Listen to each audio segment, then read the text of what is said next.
Hello everyone, this is StrawberryShorty here with a rant video that I have not decided the title of yet for Resident Evil 6. So I just beat the last path of this game. I normally play my games at night, but I realized I was on the last chapter and it's let's just finish this so I can get this video recorded. Because I did promise it would be released this month and I still have to make it, and so, plus, it's still fresh in my mind, so. Resident Evil 6. I'd heard the rumors, and I went into this game having had most of the plot spoiled for me, the basics at least. But I had been under the impression that the reason why everyone hated this game was because it was more, cheesy and over the top, and I didn't necessarily mind that, because, I didn't really like the more action-oriented turn the series took, and I hated, not really getting a lot of character moments, so I thought, oh, even if we're getting, some wild moments, at least neat stuff will be happening, and, well, I was wrong. So this game, I don't even know, just playing the tutorial, they do this weird thing where you pick up herbs, and you still can't do the thing where you, your inventory's full and you pick up an herb and you combine it with another herb. You still can't do that. And, can we just make that a feature already? But so you got an herb, and you have to put it in your magical herb case and then press R1 to, I don't know, randomly use an herb.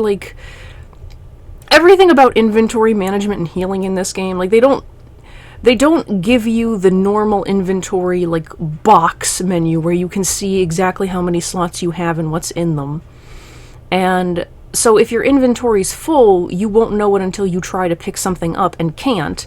And then you have to try to discard something, and it's just so needlessly complicated. And, I hate the healing thing, because especially since my one controller has a broken R1 button, but it just was also annoying that healing was almost randomized. You couldn't see what was in the herb case, and you couldn't see when it was full, and you would just randomly use something when you pressed R1, and I hated it. And so that's one of the first parts of the tutorial I couldn't stand. And then they throw you into this this scene, there's checkpoints, and it's there'll be a little icon on the screen, it's this is where you need to head for. And I overall like that icon, because without it, this game would be so much worse. But so, it's okay, we're on a road now, let's head for this icon. But I can't, I'm trapped in an area, and it's really dark, I can't see hardly anything, and there's a limit to how bright you can make this. And even with, maximum brightness, it's so dark. And don't trust the brightness setting when you start the game. You turn that brightness all the way up, because otherwise you're gonna be in trouble. So I'm trapped on a road, and I don't, there's zombies everywhere, and it's am I supposed to be fighting these? Am I supposed to be just biding my time? And the answer is you're supposed to be biding your time. But you wouldn't know that. I hate when you're put into an enemy encounter and you're not sure if you're supposed to be, fighting them or doing something else, especially since it can lead to you wasting items and bullets. And it's not so bad in a tutorial type situation, but there were a lot of moments like this in the main game too. There was a final boss feeling encounter, and I had all my ammo saved up, and I started wailing on the enemy with my gun, only to be no, we shouldn't fight them here, and I already wasted most of my magnum ammo. Thankfully I was able to reload. But, and that's the other thing, is I don't think they ever properly explain how saving in this game works. So the game is split up into chapters for each path that you take, and there are checkpoints throughout each chapter. But don't mistake this as the game saving, because I made this mistake, and I quit for the night, and then reloaded and had to do a bunch of stuff over. Because checkpoint is just a checkpoint for the chapter, so if you die in the chapter, you'll restart there. You have to actually wait till it saves, and you can't save manually. You can only do autosaves, which again, if you want to take a break, can be really, really frustrating. And yeah, so in terms of tutorial, that's about all I need to say about that. But like getting onto the rest of the gameplay. So files have essentially been done away with, at least the way that we're used to them. If you want to get any files or information about what the heck is happening in this game, there are these blue medallions hidden throughout the environment. And if you shoot one, you unlock a file. And I don't necessarily mind like a shoot the hidden thing, unlock something, but it shouldn't be for files, because those are really important to understanding the game and the backstory, especially here. Because, you know, we're no longer in the time of, you know, games having proper manuals. So you'll jump into this game and you don't know who any of these people are for the most part. You don't know what's going on. You don't know none of the backstory. And a lot of it's not even explained in game. So if you don't unlock these files, like you wouldn't know most of the plot. Ugh. I hated this medallion thing. There's a lot of QTEs. A lot of QTEs. More QTEs than any Telltale game I have ever played. Maybe any game I have ever played ever. And they're kind of annoying, especially the ones that are like, you get a bunch of like QTEs in succession, like you're punching someone and it's like press X, press S, press X, and then suddenly it changes the button you have to press. And like there'll be like a really short timer too, so it can really mess you up. And just overall, this game became so much more actiony, like to an insane degree. You don't really do much fighting zombies. Like there's scenes where you're on vehicles and you're trying to avoid colliding with stuff, and you're also supposed to be avoiding attacks with enemies, but at least with the character I was playing, 9 times out of 10 I was the one driving, so I didn't have to do that. I just drove and just ignored the enemies. But it's like those, I don't know if anyone ever went to Chuck E. Cheese's and played those racing games where you'd sit there and you'd have like the steering wheel and you steer the car and you'd wreck into like mountains like Cruising USA and stuff. Like, that's what it's like. And I died about 20 billion times. Like, I died less to the monsters so much as I died to the environment. Like, I got killed by a freaking avalanche like 20,000 times, crashed a motorcycle about 20,000 times, died due to a place collapsing 20,000 times, very rarely actually died to a monster. And, like, I don't necessarily mind action-y set pieces, like, oh, we gotta escape, let's hurry and avoid this and whatever, but, like, the ones where you're just, like, running, they change the camera angle all the time, and it makes it really, really annoying to try and run in a certain direction. You can't see where you're trying to go, where you need to move. I encountered several glitches where the minute the cutscene would end, my character would just die before they even got a chance to run, which is really stupid. They also did not... There were certain mechanics I wish had been explained more, like the sliding mechanic. I constantly forgot that existed because I so rarely had to use it. So I kept, like, getting game overs because I kept messing up. Because you needed to slide for certain parts. And, oh my gosh. And then, like, with the racing parts, or the driving parts, it can be really hard to see where you're going. Or, like really hard to avoid obstacles if you're going too fast. And it's like, this is not the game I came here to play. Like, if you wanted atmosphere, it's gone. And then, like... Oh, this is a very rambly video, but it's a rant video, so it's okay. And then, like, another, I don't know if I call this a mechanic, another thing that I hated, like, kind of like a staple of Resident Evil for me, is saving up all my guns and ammo for boss fights. Now, I hated combat in this game, I hated fighting in this game. There's no point to fighting the enemies. This isn't like a standard Resident Evil game where you're exploring an area you're going to have to return to. It's get from point A to point B. So I spent most of the game ignoring enemies, running to checkpoints, and then just standing there for like 5 minutes while I waited for my partner to make my way to me so we could leave. Because there's certain like doors that they won't let you go through until your partner's by your side. And so I'm saving up as much of my ammo as I can, and still running into annoying inventory issues where you can't pick up new ammo because you got too much stuff in your inventory, but you can't manage your inventory easily, and just ugh. But so I save up all my ammo to the final boss fight.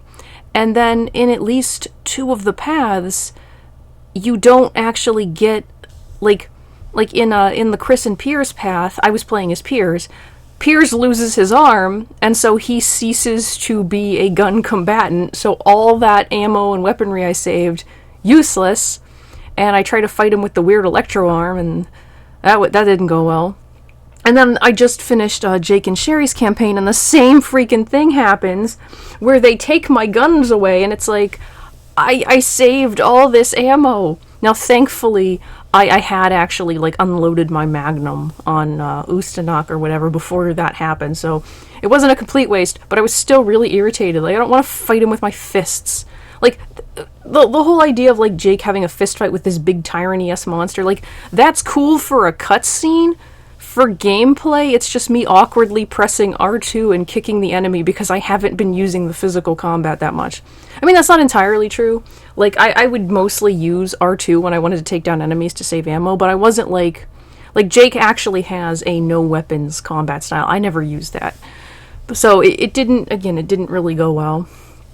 But let's talk a bit more about story and character paths. So the secret character path in this is supposed to be Ada Wong. But, like, I believe in the PS3 version, it's better hidden. I don't know how well it's hidden, but you don't unlock her path until you've done the other 3. Here, it's in the PS4 version, which is where I played it, it's unlocked from the start. So I decided to do Ada's path first, because I decided I'd, try to go in, like, in order. Who do I least want to play as to who do I most want to play as? Though, honestly, I think I least wanted to play as Chris, but I just felt like Ada's campaign wouldn't interest me much. I don't know. I guess because she's alone.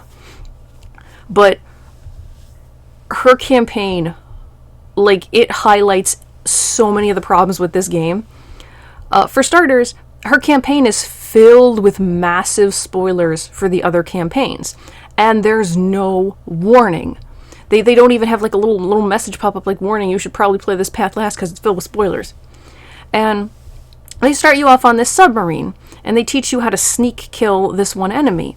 And she makes, like, a comment about, having to be careful not to be heard. So I sneak up behind the next enemy expecting to get another sneak kill prompt. I don't. Sneak killing is not actually a thing in this game. It was just a thing for that one enemy. And I'm moving extra slow. I'm not running at all. And eventually I had to look up what to do. So turns out that you don't have to walk, you can run. They won't hear you if you run. You just can't enter their line of sight. And you can't fire a gun. You have to use your crossbow. And again, the game doesn't tell you any of this. Like, even a throwaway line of dialogue, like, oh, these enemies don't have super great hearing, so I could probably run or something. Or I should use my crossbow would be nice. Because, like, yeah, I know crossbows are typically viewed as these silent weapons, but these guys are dressed like stormtroopers. You would not look at them and think you could take them out with a crossbow. And then if you get spotted, you are endlessly chased by enemies. You just have to run and try and get to the checkpoint, or I think not even the checkpoint, you have to complete the chapter because the enemies will not stop chasing you. They are just on you constantly. And that sucks. And then there's, like, another scene where you're again fighting an endless wave of enemies, and in order to progress it, there are these 2 enemies on, like, a faraway platform that you have to kill, but there's no indication of this. You wouldn't think you have to kill them. There's not like, I should get those 2 that are doing this or whatever. They're not even doing anything, they're just over there. But you have to do that to trigger a cutscene, and then you got this annoying little maze swimming area, and I hated that. I hated any swimming thing you had to do, because those were so frustrating. But swimming plus a maze, it just sucks. And I mean, Ada got, like, a lot of cool, like, she got to do a lot of cool, slightly nonsensical stuff, but that was about it. It was not an enjoyable experience. And after doing, I think it was after her path, or maybe partway through it, I switched to the easier difficulty, because it's just like, this is not fun. This is not my Resident Evil. Like, if you like the game, that's fine. But for me, I also hated having to set up the campaign stuff every time I played. Like, having to be like, no, I don't want to play with people. So, beat Ada's campaign. Really, again, you don't learn much about what's happening. Simmons is not a character. He is barely involved in the game. And they're like, oh, he's actually a villain. And, like, that could be an interesting twist if, I knew this person or had any attachment to him. Like, even in terms of, like, Sherry's campaign, which I did last, there was no real mention of him or contact with him. And, like, I think he had some potential to be an interesting villain, but he's not involved in the plot at all up until the reveal that he's a villain. And it's just like, why is he here? You know? Like, this isn't really a good way to do villains. And, yeah, just, the story was a mess. But I'm getting ahead of myself, so I beat Ada's campaign, and I don't like Chris, so I did Chris and Pier's campaign. I played as Pierce. I actually don't dislike Pierce as a character, but I continue to hate Chris. I mostly find Chris boring, but I've also played Village, and Village made me dislike Chris even more. But I don't know, I just don't like Chris. So pretty much more of the same, really annoying boss fights, and just doing really random goals. I tried to figure out for so long what I was supposed to do with that freaking tank and how to hit the red thing or whatever, and very aggravating. And I already spoke about the ammo and not being able to use it and just how much that ticked me off at the end. And also the whole thing with where you had to run from the tentacle monster thingy in the last chapter. I died so many times in that because the camera angle kept changing on me. It took me forever to get down the way I would have to move to get around the camera angle. Then I did Leon and Elena. Not really much to say there. I didn't enjoy that path any more than the others, but I feel I think I had less to complain about, other than more innocent people dying. We just can't save anyone. I do dislike all the retcons with Leon and Sherry. The original version of events, Leon is basically forced into government slavery because they basically imply they're gonna murder Sherry if he doesn't do it. So the setup later revealed here, if you manage to unlock the file, is that Leon is close friends with the president, who's the man who recruited him, but it's you don't know about the change in backstory, so it's wait, he's best friends with the guy that was gonna put a bullet in a 12-year-old girl's head? And I never really liked the whole government servitude thing, because I'd be pretty bitter and upset if I was being held prisoner by the government and forced to constantly relive these horrific incidents. And it's never going to be addressed. And even though they took that out of Leon's backstory, they gave it to Sherry. And so Sherry was held prisoner for 11 years, experimented on, robbed of her childhood, and then they're oh, we could give you some freedom now that the alleged threat of Albert Wesker has passed, but you have to be our slave for the rest of your life. And I hate that's what happens, and again, it's never addressed. That's something that's just always gonna hang over her whenever she appears for me, is I'm gonna be thinking yeah, maybe she chose to do this, but she didn't really have a choice. That's why I hate a certain thing in Resident Evil Village. I won't say what, because spoilers, but pretty much anytime the government gets involved in these games, I end up hating it. I don't like military endings. And then, the whole thing with, holding Sherry prisoner, to me, doesn't even make sense, because it's oh, we don't want Wesker to get a sample of the G-Virus, and it's first of all, by the time Resident Evil 2 happened, everyone thought Wesker was dead. I don't think anyone would have even known about the danger Wesker, how dangerous he was, that he was a threat, because the only people that knew were Jill, Chris, Barry, and Rebecca, and I don't know that they would have been able to tell anyone. I don't think the higher up government would know about it. And also, am I crazy, or did Wesker get a sample of the G-Virus? Wasn't that the whole thing in Umbrella Chronicles, where Ada gets him a sample of it? I'm pretty sure that was a thing. And then even after he died, they're still trying to hold this girl prisoner and demand she work for them, and it's why? By now she's not going to mutate into a monster. She just has a healing factor. Seriously, leave her alone. But anyway, back to the game.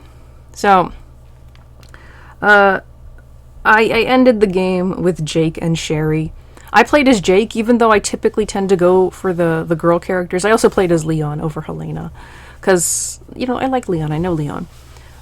Jake, I don't know why I chose Jake over Sherry. Maybe it's because I don't like the backstory they gave Sherry. Also, I totally getting off track here, but the files, on top of having retcons, also have a lot of errors Like, they refer to a female character as male. Like, this is like a really obscure reference, and the fact that they got the character's gender wrong is going to make it even more obscure because no one's going to realize who they're talking about. And then they got, like, Sherry's age wrong. And it was weird. But, yeah, anyway, back to Jake and Sherry. So, played as Jake. Was not really that into Ustanok. Like, he wasn't a memorable stalker for me. And I think in part because the game is so actiony. I hated the sequences with the motorcycles and the snowmobiles. Those were a pain. I died so many times on those. Like, I don't know why they're in the game. Yeah, and then of course I already talked about them taking my weapon away and how much that sucked. But just, ugh, I have so much anger towards this game. Like, why is this game like this? It's not a Resident Evil title to me. Like, if you liked it, that's great, but it's not Resident Evil. It's not even remotely Resident Evil. There's no atmosphere at all. It's just running from one checkpoint to another. It's non-stop action and quick time events. The story is not well thought out. It doesn't really fit in with the rest of the Resident Evil series. A lot of stuff is just made up.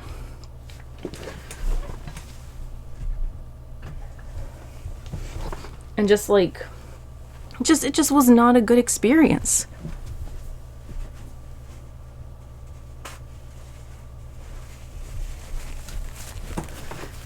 It would, like, overall probably be, I think it might actually be my least favorite Resident Evil game, like even below the Resident Evil 3 remake. Because they're just, I don't know that there's anything I could really compliment about it. And even the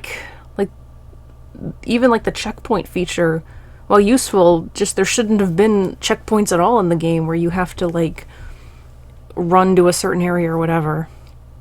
And even that was, like, sometimes really hard to understand exactly where it wanted you to go, because it would point you in a certain direction, but then you'd end up in, like, a room that ended in a dead end and you'd have to, like, go around or something, and you wouldn't always realize that was what you had to do.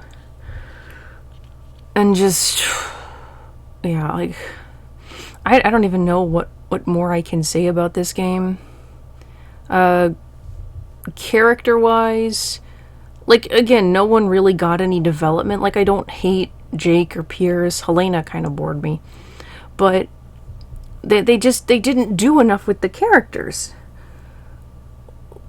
Like, I don't know. It's weird because the characters in this are pretty much together constantly, and I guess you could argue they have more interaction than most, Resident Evil game characters. Certainly more than Leon and Claire on the Resident Evil 2 remake, but it doesn't feel like they did, if that makes any sense. I don't know, like, I don't really know how they could have improved that. But yeah, so I'm pretty much out of things to say at this point. Hope I'm not forgetting anything, because I'll be really irritated if I am. But this was not a good game. I mean, like, I don't even know. I just don't know. I'm at a loss for words. Like, Resident Evil 7 was an improvement, but it was not. Like, I wasn't the biggest fan of Resident Evil 7. I didn't really like the first-person viewpoint. I liked Village a bit better, but story-wise, still had some issues. I gotta get videos done on them at some point. I think I might end this video here. It had a lot less focus than my rant videos typically do. I guess it did kind of end up like my Jake Hunter rant video, which was just me ranting about how much I hated the game and how awful I thought it was. Like, if I had to rate the campaigns, I don't even know. I think I would put Ada's as the worst, just because of how awful it is, and like the waves of enemies that you can end up triggering, and all the stuff that's not explained to you. Best, I don't know if any of them were the best. Jake and Sherry's maybe. Well, I'm gonna end this video here. It's getting too rambly. So, thank you so much for watching. Let me know in the comments what you thought of Resident Evil 6. What was your least favorite part? Is there anything you did like? let me know, and I'll catch you next time. Bye!